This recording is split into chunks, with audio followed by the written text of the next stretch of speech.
In a spell for Chameleon, Bink is exiled to Mundania because he has, inevitably, broken Xanth's law by not having a magical talent. He returns to Xanth with Chameleon, a woman whose intelligence and beauty vary inversely depending on the time of the month, and the evil magician Trent, who was exiled 20 years earlier for attempting to usurp the throne of Xanth. A Spell for Chameleon is a fantasy novel by British-American writer Piers Anthony, published in 1977, and won the 1978 August Delith Award for the best novel that same year.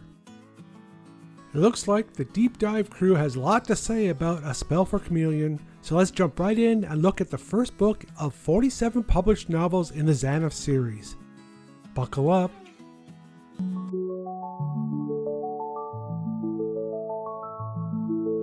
Okay, so, get this right.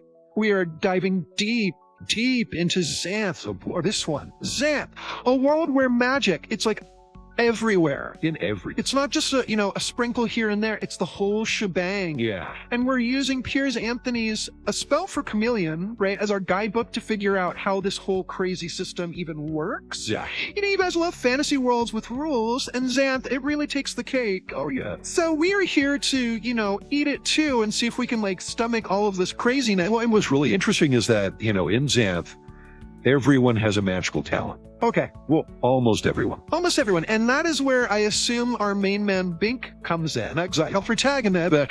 So he's on this, quest, right, to uncover his own talent, which is, it's proven very difficult for him. Yes. Kind of like everyone else got their Hogwarts letter, and Bink is like, is the owl okay?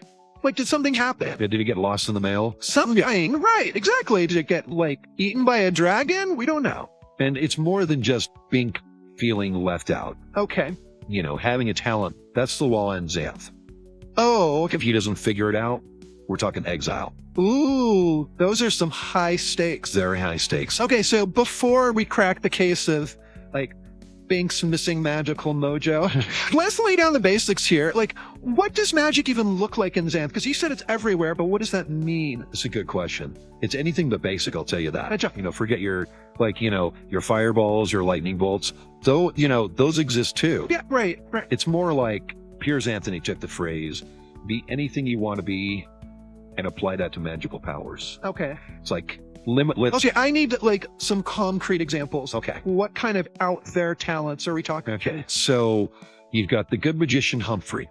Okay. He's a recurring character in this series. Got it. His talent, vast knowledge of magic. Okay, so he's just, the best magic dude. He's like a walk-and talk-and magical Google search, basically. Okay. But then you've got someone like the sorceress Iris. Bink actually meets her on his journey. Uh-huh. Her specialty is illusions. Okay. We're not talking about pulling a rabbit out of a hat here. Right. These illusions, they can mess with your entire reality. See, that's what I'm talking about. Yeah, illusions, they're a recipe for chaos in the best way possible. Oh, for sure. That's what I'm saying, right? Magic can be anything. Yeah. So the question is, how is Bink drawing a blank? Yeah, it's trying to find someone, a normal person at Comic-Con. It's impossible, right? Yeah. And that's where Piers Anthony, he kind of starts messing with our expectations. Because Bink's situation, yeah, it's not just that he hasn't found his talent yet. Right. It's deeper than that. Okay. It's there's a missing puzzle piece or something.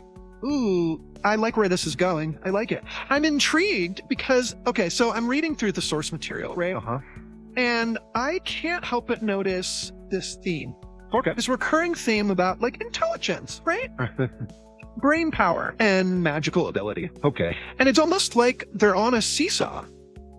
Interesting. The more you have of one, the less you have of the other. I see what you're saying. What do you make of that?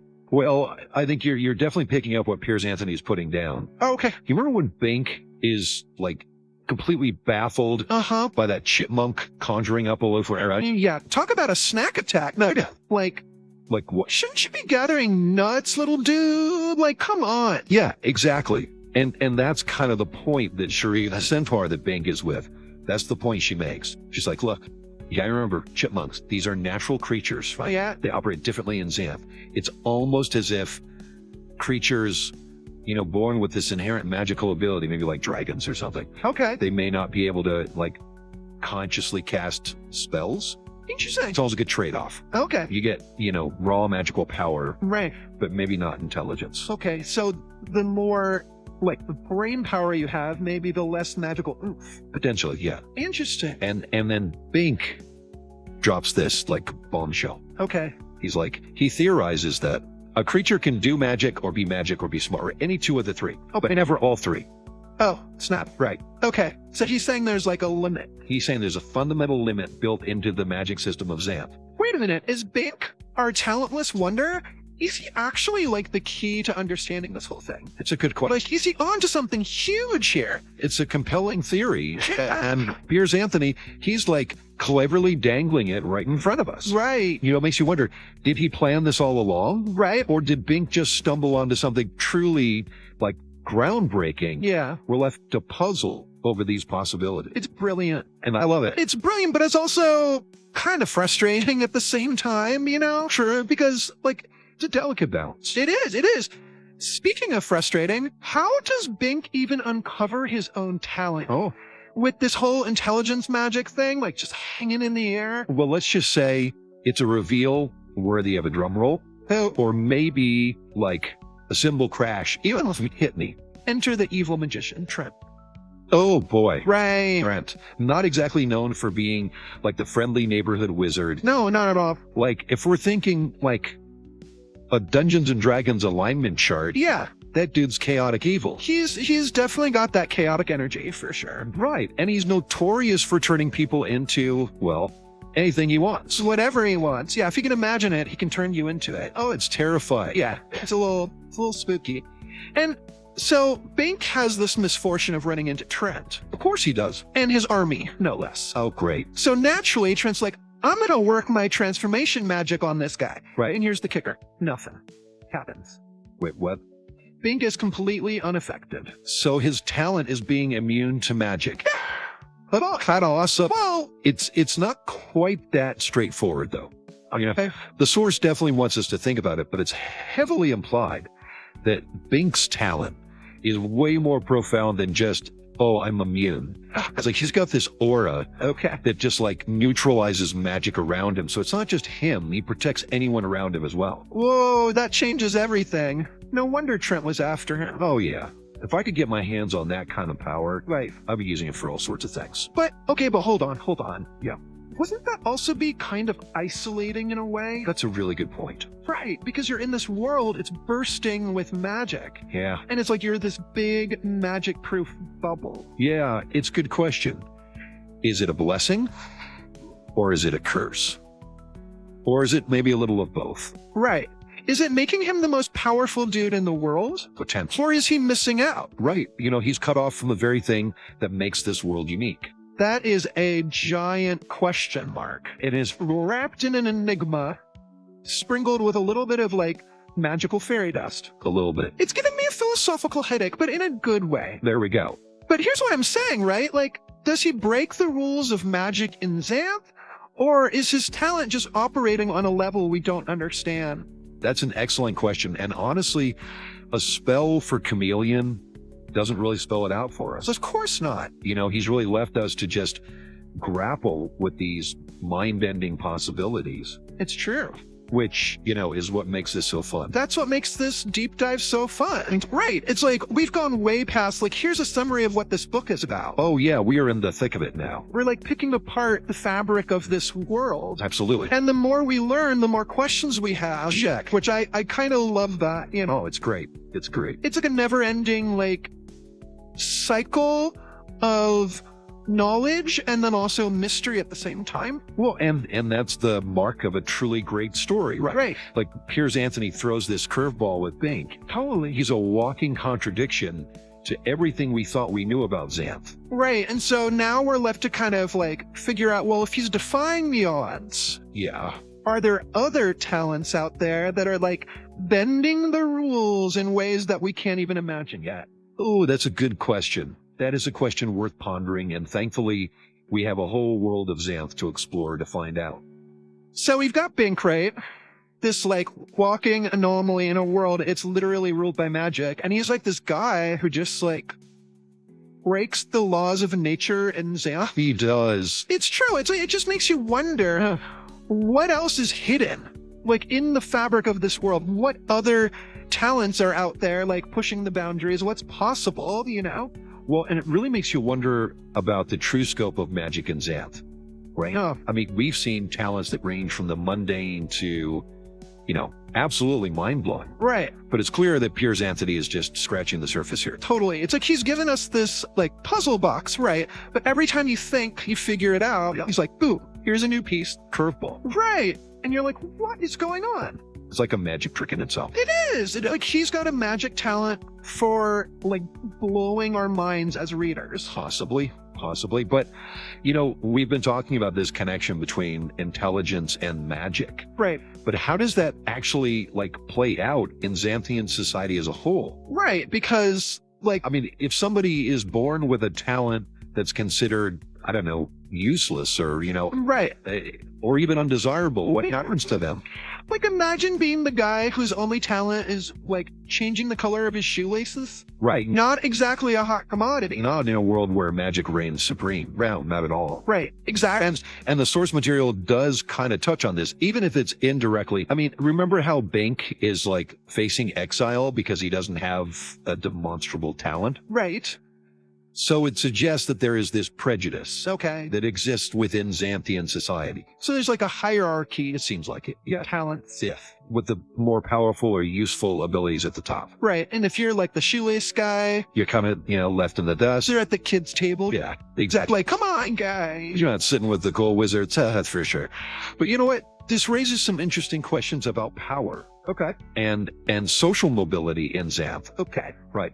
Is somebody with a useless talent, are they doomed to just mediocrity? Right. Or can they leverage their abilities to kind of like, you know, bootstrap it up? Yeah, to gain some influence, some respect, make a name for themselves? Yeah, it's a whole other layer of storytelling potential. I wouldn't be surprised if Piers Anthony has, you know, books upon books about this very thing. Oh, I'm sure he does. I'm sure. But it makes you think, like, if Bink hadn't discovered his own unique talent, what would have happened to him? Right. Would he just be, like, cast out, like, see you later, you're on the, you know, the island of misfit toys? Exactly. Forced to live on the fringes of this world that he can never truly be a part of. Right. It's a sad thought. It is a little bit sad. It is. It adds another layer of complexity to his character, though, right? Right, because it's not just him trying to, like, you know, discover himself. Right. He's literally fighting for his right to exist. Yeah, it's an existential crisis. Right, exactly. Disguised as a fantasy adventure. Oh, I love that. We should use that tagline for something. There you go. Write that down. But it's interesting, though, because even with this, like, inherent bias, right, there's also this sense that magic is just, like, everywhere and in everything. Oh, yeah. It permeates everything in Xanth. Remember, like, even the landscape. Oh, absolutely. Talking trees, sassy rocks, you name it. Right. It's like even the world itself is like sentience. Yes. Really. Which again just makes Bink's immunity even more remarkable. Oh, totally. He's like this like blank space. This is a void. In this world of just like a walking, talking paradox. He is. That's a good way to put it. That's what makes him so interesting, Rick. Yeah, because he's challenging everything we think we know. Exactly. He challenges our understanding of magic. Forces us to confront like these contradictions and inconsistencies. Right. That makes Xanth so compelling. He's like a glitch in the Matrix, right? I like that. But instead of breaking the system, he's like highlighting like how complex it is. Exactly. Which brings us back to our original question. Does Bink's talent actually break the rules of magic? Right. Or is it possible that it operates on a level that, we're just not equipped to understand? Like, maybe there are levels to magic that we haven't even begun to explore. Ooh, like we're just scratching the surface. Exactly. Like we're looking at the regular magic. Right. But there's like a whole secret menu of magical abilities out there. Like the in-out of magic. Exactly. That we don't even know about. Like Bink's got like animal-style magic. Animal-style magic. There you go. And we're all just like, give me a cheeseburger. Exactly. But, who knows what we'll find as we go deeper. Right. Maybe there are talents out there that make Bink's immunity look like, child's play. Talents that could reshape the very fabric of Xanthian society. Okay, now you've got me hooked. That's right. But let's bring it back to Bink for a second. Okay. Because we've talked about how his talent kind of like challenges the established order, right? Right. But how does he react to that? As a person, does he use his powers for good? Right. Does he try to, change the system? Right? Or does he shy away from it all? Yeah. It's a good question. Yeah. And it really gets at, the heart of Bink's character arc. Okay. At the beginning, he's just a regular guy, or at least he thinks he is. He's just trying to, not get exiled. Exactly. Just trying to find his place. Right. And then, bam, he's like this magical anomaly. Surprise. You're the chosen one. Exactly. Talk about an identity crisis, right? Wow, totally. And how he chooses to deal with that. Right. How he chooses to use this newfound power. Right. That's what's interesting. So does he become a champion of the people? Right. A champion of the downtrodden, those who've been ostracized. My magic cannot hurt it. Exactly. Exactly. Or does he just say, you know what? I'm just going to peace out. I'm going to use my abilities to protect myself. Right. And those that I care about. Right. From the chaos of the world. That's a lot of pressure on one dude, especially one who just started out trying to avoid some community service. Right, exactly. And it's a testament to Piers Anthony's, skill as a writer. Right. That he can weave these really complex themes. Okay. Of power and identity, societal prejudice, right? Yeah. Into this story that's also wildly imaginative and entertaining. All right. It's not just a dry philosophical treatise. No, it's an adventure. It's an adventure. With, some deep thought sprinkled in. Right, exactly. There you go. I love it. I'm fully invested in Bink's journey now. There you go. But, thinking about his whole magic negating force field. Right. It makes you wonder if magic is so central to Xanth. Yeah. What happens if you just take it away? Does the world unravel? Well, that's a good question. What happens? Oh man, that's a question, right? That sends shivers down my spine. Yeah, it really is. So because it's you pull a thread on a sweater, right? And it's who knows what's going to happen? Exactly. Will the whole thing unravel? We don't know. It's a fascinating thought experiment, though, right? It is. Xanth without magic. Right. It's almost unimaginable, trying to picture a world without, I don't know, color or sound. Right. It's so fundamental to that reality to man. And that's what's so I don't know, cool about Bink. Yeah. Because he's the walking, talking embodiment of what if? Right. What if you took the magic out? Would it even be Xanth? Would it even be recognizable? I don't know. We don't know. And that's the point. Exactly. And I think that's the beauty of, diving deep into speculative fiction like this. Okay. It's not just about escapism. It's about using these kind of fantastical scenarios to examine our own world, our own assumptions about reality, but from a fresh perspective. Ooh. Okay, I'm gonna need a minute to process that. Yeah. But before we get to philosophical here, Okay. I have one more burning question about magic and Xanth. Hit me. We've seen all these super specific talents, right? Changing the color of your urine. A classic. Classic, which why? Yeah. Why, Piers Anthony? Why? What? It's true, but He's asking the real questions. It is. So it makes me wonder, is there such a thing as general magic in Xanth? Could someone just learn multiple talents? Or are you stuck with your one weird trick? Right? That is the question. It is the question. That has sparked countless debates among Xanth fans. It's true. The text itself, it's a little ambiguous. Okay. But it seems for the most part, you're bound to your specific talent. Okay. There are exceptions, of course. Okay. We talked about the good magician Humphrey. Right. His vast knowledge. He's the Dumbledore, the Gandalf. The OG magic dude. He's the OG. Right, he's got it all. He's studied the books, right? He knows what he's doing. He's got the Dewey Decimal System of magic memorized. Right, exactly. But even Humphrey seems bound by certain limitations. Okay. He can manipulate existing magic. Right. But can he create new forms of magic? Right. It's not really clear. It's everyone's dealt a hand of cards. Ooh. I like that. You just got to play it. You got to play the hand you're dealt. That's a really good analogy. That's a really good analogy. And it makes Bink's situation even more extraordinary. Right. He's not just playing a different hand. Right. He's playing a different game. He's playing like 5D chess while everyone else is like, I've got checkers. Exactly. He's playing like quantum magic. It's true. But it makes you wonder if he is this ultimate wild card, Yeah. right? Are there other like possibilities that we haven't considered Right. Are there other ways to bend the rules, to break the rules, to transcend the rules? to transcend the rules, to rewrite the rules completely? And that's kind of where Piers Anthony leaves us, right? He does. He's like, all right, think about that. I'm not going to tell you the answers, but here are some questions. Exactly. And that's like, the sign of a good story. It's true, because then you keep thinking about it, right? Exactly. Long after you've, finished the book. And that's what we're doing right now. That's what we're doing right now. But with our powers combined, I feel like we can, unlock some of these secrets. Maybe. But I think the real magic is, in the journey It's true. and in the endless possibilities that Piers Anthony has kind of like unveiled for us. And that's the magic of Xanth, There you go. both literally and figuratively, right? It really is. It makes you question your assumptions. It makes you embrace the absurd. It's just It makes you want to just dive in and explore. so if you're ready to do that, dear listener, Yes. If you're ready to dive headfirst into this wacky, wonderful world, yeah, right. we highly recommend A Spell for Chameleon Great starting point. or any of Piers Anthony's Xanth novels. They're all fantastic. Just, be prepared to have your mind bent, Slightly. to have your funny bone tickled, For sure. and your sense of wonder like totally reignited. That's right. It's a wild ride. It is. Buckle up. Buckle up. Until next time, Happy reading. keep diving deep.